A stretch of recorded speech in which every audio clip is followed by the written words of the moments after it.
creating robust educational systems that foster lifelong learning and inclusivity across the continent. This topic, ladies and gentlemen, as you know, is particularly relevant as it speaks to the challenges and opportunities presented by a changing regional and global landscape. Africa's youth, the world's largest and most vibrant population, is our greatest asset in Africa.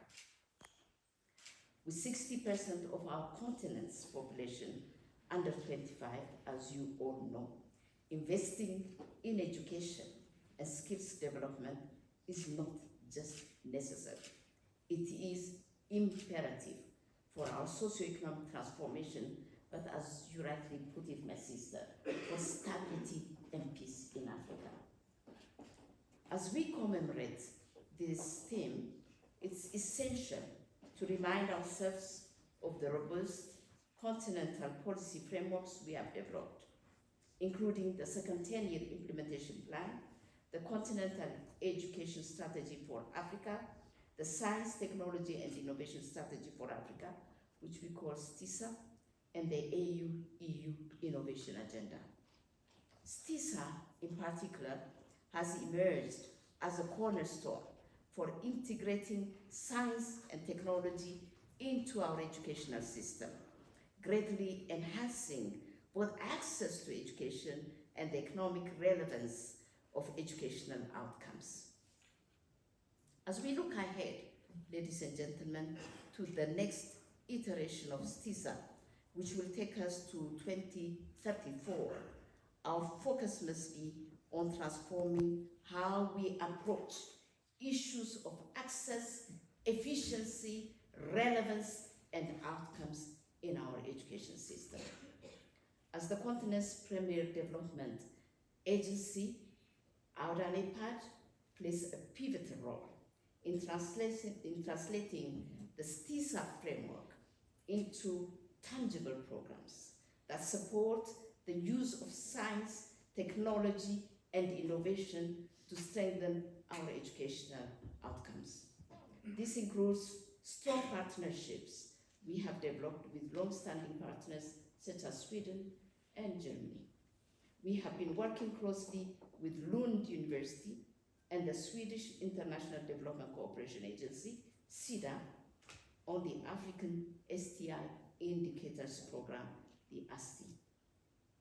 Since 2007, ladies and gentlemen, nearly 3,500 African officials have enhanced their skills through the ASTII program, with 57 officials in the STI field receiving scholarships to take up postgraduate modules at Lund University, focusing on transformation, innovation, and resilience for sustainable development. I'm very proud to announce our latest collaboration with Lund University, which will introduce, like you rightly said, 2 new programs to strengthen our continental STI governance. The first is a postgraduate model designed to equip African leaders with knowledge in innovation and resilience. And I hope with AI tools, really we need to really be, on the right track with the development in this world. The second is an executive program targeted at female African prime ministers, ambassadors from our respective missions to the African Union, and ministers and permanent secretaries from across the continent. And my sister, the ambassador, will be one of the candidates, right? You have promised. We are confident that this program will enhance African capabilities at the highest level and create momentum for integrating STI into our governance models. Excellencies, ladies and gentlemen, Africa must forge more partnerships like these. This is true not only for universities and development agencies, but also for accelerators, incubators, and startups in other regions of the world. Cooperation and working in a holistic manner is critical for the future of the innovation ecosystem in our continent. And the benefits will not be confined to the continent because other regions can also learn from Africa. Despite, ladies and gentlemen, despite the well-known challenges and structural limitations facing our people, Africans from all corners of the continent continue to create and innovate in amazingly surprising ways. Over the last decade, many of our countries have witnessed an unprecedented surge in entrepreneurial dynamism. Look at M-Pesa in Kenya, the mobile money service that has transformed financial inclusion across Africa, providing millions of people with access to banking services. Or Zipline's use of drones in Rwanda to deliver medical supplies to remote areas, an initiative that has revolutionized healthcare delivery. In Egypt, Calm Solar has developed off-grid solar energy solutions that provide power to remote areas, reducing dependency on diesel generators.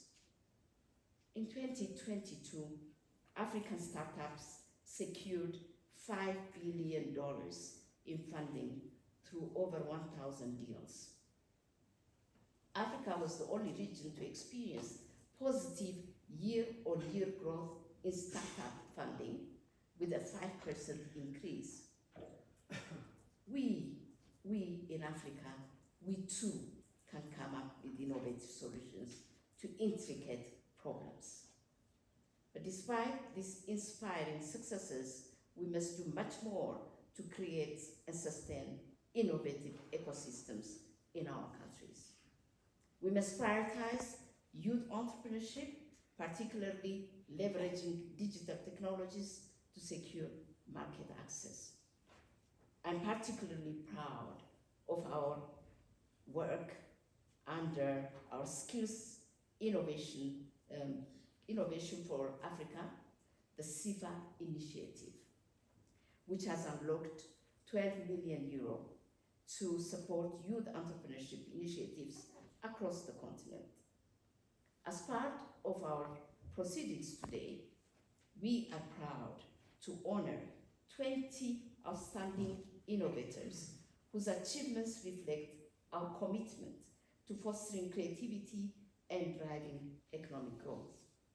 Looking ahead, ladies and gentlemen, as we develop the next science, technology, and innovation strategy for Africa, STISA 2034, our DANEPAD remains dedicated to leveraging science and technology to support Africa's development.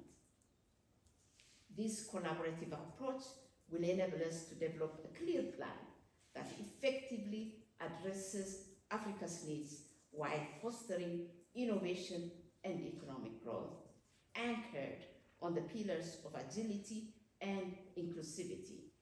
This means creating ecosystems that are resilient and adaptable to rapidly changing global trends. To truly energize Africa's innovation ecosystem, we must prioritize the following. The first one is youth engagement and empowerment. We must empower young innovators and entrepreneurs.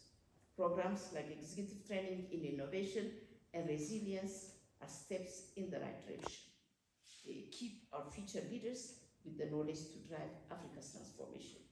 The second one is we need to foster public-private partnerships. Collaboration between the public and private sectors is essential for scaling innovation. And when we say public, it's not just the government. It's also our learning institutions, the research institutions, the technology centers, all the support institutions that are public, and the government and the private sector. They have to all work together. And in that, streamlining regulations, policies, and fostering open, innovative systems and processes crucial to this effort. The third one is agility in policy making. It's associated to the PPP. Our policies must be agile, allowing for rapid adjustments in response to technological advancements and global market shifts, but also to the emerging challenges and also anticipating future shocks. And the fourth one is inclusivity and diversity. Innovation thrives in diverse environments. We must ensure our innovation ecosystems are inclusive, providing equal opportunities for women, marginalized communities, and those from diverse socioeconomic backgrounds. And there should be targeted interventions to bridge the digital divide and ensure that all Africans can participate in and benefit from the innovation ecosystem. The fifth one is leveraging Africa's unique strengths. Africa must leverage its unique strengths, such as its rich cultural heritage, the biodiversity, and natural resources to drive innovation. Investing in sectors where Africa has a comparative advantage, like sustainable agriculture, renewable energy, and creative industries, is crucial for our growth. So therefore, our innovation and technology should be geared towards these areas. And the sixth one, which is so key, and very important, is implementation. Implementation is key. We have not been doing that at all. We talk and talk and talk, and we lack in implementation. Even with the best policies and strategies, our efforts will be in vain without effective implementation. We must ensure that our plans move beyond the conceptual stage to create real, tangible changes. And this is a task assigned to our NEPAD. And we need your support to push us to be much more tangible, and do more implementation in the field. As we develop, ladies and gentlemen, the next science, technology, and innovation strategy for Africa, the STISA 2034, our NEPAD remains dedicated to leveraging science and technology and leveraging all the partnerships that we have with you to support Africa's development. This collaborative effort and approach will enable us to develop a clear plan that effectively addresses Africa's needs while fostering innovation and economic growth anchored on the pillars of agility and inclusivity. This means creating ecosystems that are resilient and adaptable to rapidly changing global trends. We must focus on developing policies and frameworks that encourage flexibility, creativity, and innovation across all sectors. And it has to be a multi-sectoral approach. It has to be a holistic approach. Our focus must also be on emerging technologies, radical innovations that are reshaping the future and serving as catalysts for accelerated industrialization. To truly measure the success of our education systems, we must also assess our progress in science, technology, and innovation. This includes tracking our competitiveness and leveraging our unique advantage rather than attempting to adopt every new trend indiscriminately.